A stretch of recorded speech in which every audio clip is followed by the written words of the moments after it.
Comme tous les dimanches, Maria ouvre sa boutique de fleurs. Pour elle, le travail dominical est devenu plus qu'habituel, il lui est indispensable.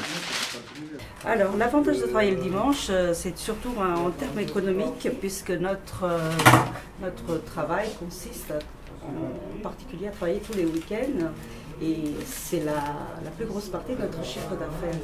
Un avantage économique dont elle ne pourrait pas se passer. Pourtant, Maria n'est pas une exception.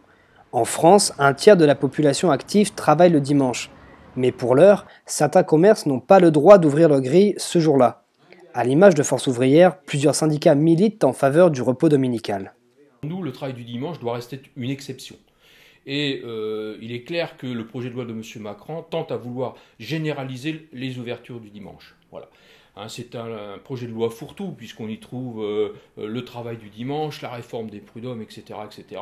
Et tout va dans le sens d'une libéralisation donc du travail du dimanche et, on va dire, d'inspiration libérale pour ce qui concerne les autres volets de cette loi.